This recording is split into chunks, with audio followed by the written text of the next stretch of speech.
Hello সবাইকে, কেমন আছেন আপনারা? আশা করি আপনারা সকলে ভালো আছেন। তো আরো একটি নতুন ভিডিওতে আপনাকে স্বাগতম। আজকের ভিডিওতে আমরা প্রিভিয়াস ভিডিওগুলোর মতো আলোচনা করব কিভাবে আসলে মার্কেট প্লেসের বাইরে আমরা ক্লায়েন্ট অ্যাটেন্ড করতে পারি অথবা কিভাবে outdoor market place client generate করতে পারি। তো আশা করি ভিডিওটি স্কিপ না করে পুরোপুরি দেখবেন। তো চলুন কথা না বাড়িয়ে আমাদের ভিডিওর মূল টপিকে যাওয়া যাক। সেখান থেকে দেখতে পাচ্ছেন আমরা প্রথমত গুগলে গিয়ে সার্চ করতে পারি Canada new business listing sites in 2024। তো এখান থেকে আমরা এইভাবে সার্চ করার পরে অথবা যে কোনো বিজনেস নিয়ে সার্চ করার পরে আপনারা অবশ্যই নিজ সম্পর্কে একটা কমপ্লিট ধারণা থাকতে হবে যে আসলে আপনি কোন নিশ নিয়ে কাজ করবেন। আর নিশ নিয়ে কাজ করার আগে আমি অবশ্যই বলবো আপনি যে নিশ নিয়ে কাজ করেন না কেন আপনাকে আপনার পোর্টফোলিও দেখাতে হবে বা আপনাকে কিন্তু আপনার পোর্টফোলিও শো করতে হবে যে আপনি প্রিভিয়াসলি অনেক বায়ারের সাথে কাজ করেছেন এবং আপনার এই বিজনেস বা এই নিশটা নিয়ে কাজ করার অভিজ্ঞতা আছে। তো আপনি যদি এইভাবে বাইরের কাছে বা আপনি নতুন যে বায়ারকে আপনি রিচ আউট করতেছেন বা তাদের সাথে কানেক্টেড হওয়ার চেষ্টা করতেছেন তাদেরকে যদি আসলে শো করতে পারেন যে হ্যাঁ আমি এই ধরনের বিজনেসগুলোর সাথে আগেও কাজ করেছি এবং আমার এই বিজনেসগুলোর সাথে কাজ করার অভিজ্ঞতা আছে, তুমি চাইলে আমি তোমার সাথেও কাজ করতে পারি বা তোমার বিজনেসটাকেও আসলে নেক্সট লেভেলে নিয়ে যেতে পারি তুমি যদি চাও। তো এখান থেকে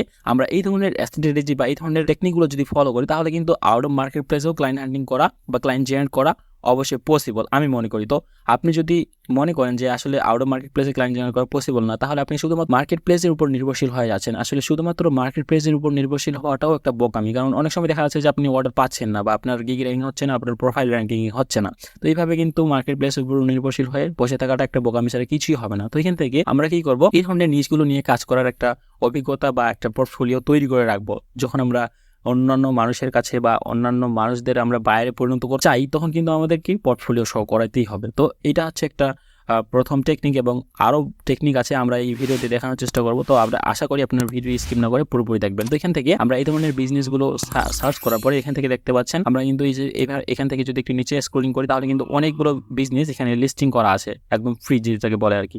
তো এখান থেকে আমরা দেখতে পাচ্ছেন এখান থেকে আমরা একটা ওয়েবসাইটের লিস্ট থেকে দেখতে পাচ্ছেন www.𝐊𝐄𝐘𝐲 অর্থাৎ আমরা যদি এইভাবে 𝐊𝐄𝐘𝐿 লিখে সার্চ করি তাহলে দেখতে পাচ্ছেন এখানে দেখতে পাচ্ছেন লিঙ্কটা বা ডোমেইনটা, এখানে দেখতে পাচ্ছেন সিএ অর্থাৎ কানাডা। আমরা কিন্তু কানাডার বিজনেসগুলো লিখে সার্চ করছিলাম। তো এখান থেকে আমরা কি করব, এখান থেকে দেখতে পাচ্ছেন আমরা নিচে স্ক্রলিং করব এবং স্ক্রলিং করার পর আমরা যদি এই বিজনেসটাকে একটি নতুন ট্যাবে ওপেন করি তো এখানে দেখতে পাচ্ছেন এটা হচ্ছে তাদের বিজনেস। তো এখান থেকে আমরা কি পাচ্ছি, তাদের আসলে বিজনেস ওয়েবসাইটটা পাচ্ছি এবং সেই সাথে ফোন নাম্বারটা পাচ্ছি এবং এরিয়াটাও দেখতে পারবো এখান থেকে গুগল ম্যাপের মাধ্যমে। তো এখান থেকে দেখতে পাচ্ছেন আমরা যদি তার বিজনেসটা অর্থাৎ তাদের বিজনেস যে ওয়েবসাইটটা আছে এটা যদি নতুন ট্যাবে ওপেন করি তাহলে কিন্তু দেখতে পাচ্ছেন এখানে তেমন কোনো ইনফরমেশন পাচ্ছি না বা রিকোয়েস্ট অ্যাপয়েড এটা একটা অপশন আছে এখান থেকে, এবং দেখতে পাচ্ছি যে এখান থেকে আসলে তেমন কিছুই দেখতে পাচ্ছি না, শুধুমাত্র একটা ল্যান্ডিং পেজের মতো আর কি।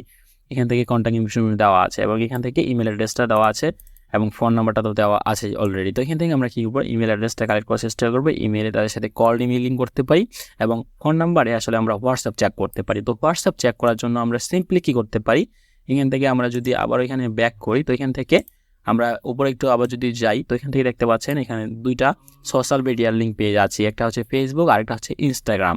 তো এখান থেকে আমরা যদি ফেসবুকের লিঙ্কটা কপি করে নতুন ট্যাবে ওপেন করি তাহলে কিন্তু আমরা এই ধরনের বিজনেস পেজটাতে চলে আসতে পারি। তো এখান থেকে দেখতে পাচ্ছেন এটা হচ্ছে তাদের ফেসবুক বিজনেস পেজ এবং ফেসবুক বিজনেস পেজ থেকে বা তাদের বিজনেস ম্যানেজার থেকে অ্যাডস ক্যাম্পেইন রান করা হয়েছিল কিনা আগে সেটা চেক করার জন্য আমরা কি করতে পারি, এখানে দেখতে পাচ্ছেন অ্যাবাউট নামে যে সেকশনটা আছে আমরা কিন্তু এখানে ক্লিক করতে পারি এবং ক্লিক করার পর দ্বিতীয় নম্বর অপশনটা আছে প্রেস ট্রান্সপারেন্সি। এখানে ক্লিক করে আমরা দেখে নিতে পারি এই পেজটা থেকে বা এই বিজনেস পেজটা থেকে কোনো ধরনের অ্যাডস ক্যাম্পেইন করা হয়েছিল কিনা। তো এখান থেকে দেখতে পাচ্ছেন এখানে কোনো ধরনের অ্যাডস ক্যাম্পেইন রান করা হয়নি, তো আমরা তাদেরকে অ্যাডস ক্যাম্পেইন রান করার জন্য অফার করতে পারি এবং এটা কিন্তু খুব বেশি দিন হয়নি, দেখতে পাচ্ছেন নভেম্বরের 16 তারিখে পোস্ট করা হয়েছিল, এটা কিন্তু ডিসেম্বরের প্রায় শেষের দিকে। তো এখান থেকে আমরা কি বলবো, এইভাবে আসলে বিজনেসগুলোকে টার্গেট করে তাদেরকে খুঁজে বের করার চেষ্টা করব। আর এখান থেকে তাদের ওয়েবসাইটটা আসলে ডাইনামিক কিনা, এটা হচ্ছে সার্ভিস বেস বিজনেস, অর্থাৎ তাদেরকেও কিন্তু অন্য মানুষের কাছে সার্ভিসটা প্রোভাইড করতে হয়। তো এইটা সার্ভিসটা প্রোভাইড করার জন্য আসলে তাদের ওয়েবসাইটটা ডাইনামিক কিনা বা যারা ওয়েব ডেভেলপার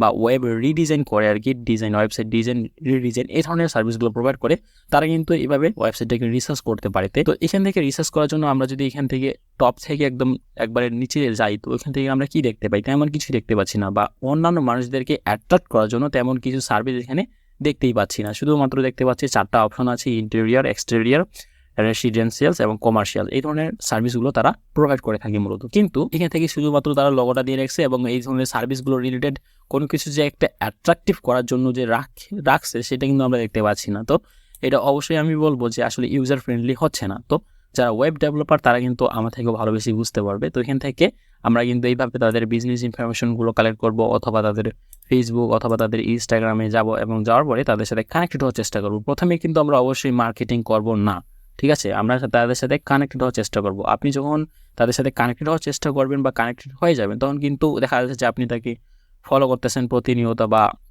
আসলে কি বলে রিমার্কেটিং যেটাকে বলে আর কি, অর্থাৎ এই ধরনের কথাবার্তা তাদের সাথে বলতেছেন বা তাদের বিজনেস সম্পর্কে কথা বলতেছেন, বা আপনি চেষ্টা করবেন আপনার সোশ্যাল মিডিয়াগুলোতে বিজনেস রিলেটেড কীভাবে বিজনেস গ্রো আপ করা যায় বা কীভাবে স্কেলিং করা যায় এই ধরনের পোস্টগুলো করবেন। দেখতে পাবেন যে তারা অটোমেটিক্যালি আপনার পোস্টগুলো তাদের কাছে পৌঁছাবে। এভাবে কিন্তু আমরা ক্লায়েন্ট জেনারেট করতে পারি। তো এখান থেকে আমরা কী করবো, এভাবে প্রতিনিয়ত যত ওয়েবসাইট আছে বা যত বিজনেস আছে, এখান থেকে শুধুমাত্র আমি টর্নেটো লিখে সার্চ করেছি, টরেন্টো, এবং এখান থেকে হোম ইমপ্রুভমেন্ট। তো আমরা আমাদের নিচটা ফলো করতে পারি। এখান থেকে দেখতে পাচ্ছেন কাইরোপ্র্যাক্টর। এখান থেকে আমরা যদি নিচে স্ক্রলিং করি তাহলে দেখতে পাচ্ছেন ল্যান্ডস্কেপিং, জাংশন রিমুভাল, এবং এখান থেকে পুল রিপেয়ার, পুল প্লাম্বিং, প্রেশার ওয়াশিং, এই ধরনের আরও অনেক বিজনেসের জিনিসগুলো পেয়ে যাচ্ছি। তো এখান থেকে আমরা এই ধরনের বিজনেসগুলোকে লিখে টার্গেট করে সার্চ করে করে খুঁজে বের করতে পারি। এখান থেকে আমরা অনেক ধরনের বিজনেসের ইনফরমেশন পেয়ে যাচ্ছি, এবং এখানে দেখতে পাচ্ছি যাদের রিভিউ সংখ্যা অনেক কম। এখানে দেখতে পাচ্ছেন 1 রিভিউ, মানে একটা 5 স্টার রিভিউ আছে। তারা কি সার্ভিস প্রোভাইড করে?